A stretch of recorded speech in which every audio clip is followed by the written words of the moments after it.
Alright, welcome back to Worldwide Giant Growers. Today is April 29th.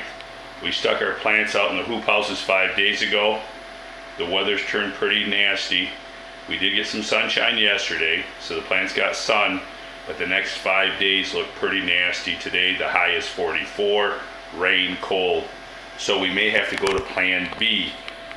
Plan B is, and I hope this doesn't happen, but if the 1911 Uranus don't stay nice and warm and continue to grow in the hoop houses, here's a 1734 backup, big orange Clements, one of the best seeds I think on the planet for growing a big orange pumpkin that has potential to hit 2,000 pounds. These are our backup seeds, because what you have to understand is growing in little hoop houses, if you don't have a light out there, like when I started the 2043, I started with a 1,000-watt grow light in the hoop house inside a big kin cave.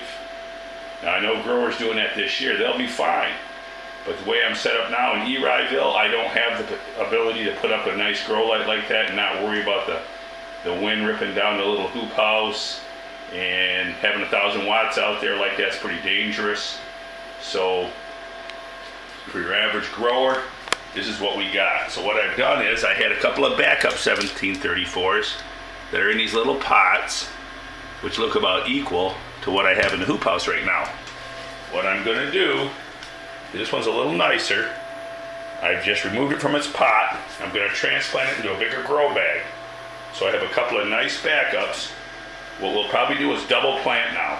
As soon as the weather breaks in 7 to 10 days, starts getting sunny, which hopefully it will, maybe it won't. I've seen Michigan stay cloudy all the way up to Memorial Day. Michigan's a terrible place to grow as far as cloudiness. It's unpredictable cloudiness.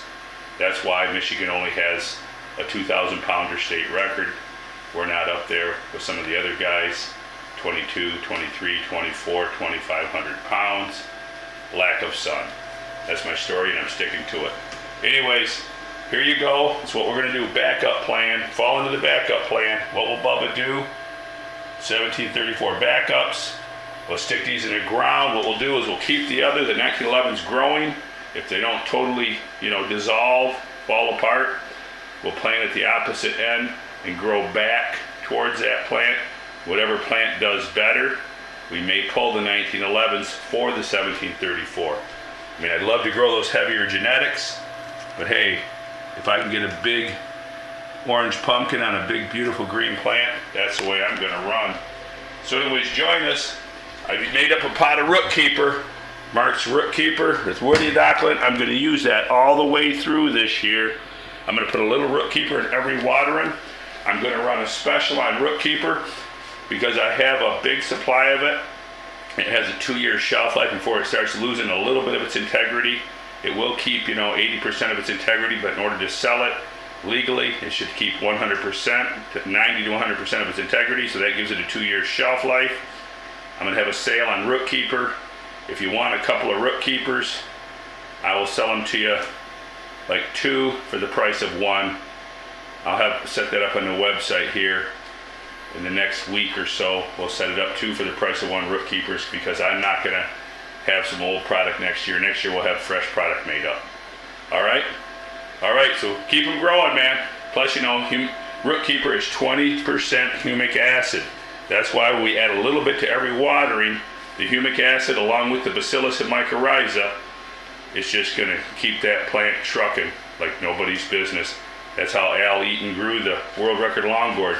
He put a little Root Keeper in every watering. All right, man. Keep them growing. I don't want to get too long-winded here. Ask any questions below. Subscribe to our channel. Mark's mixes are good for all vegetables, all plants. They're not just for giants. We'll talk to you soon.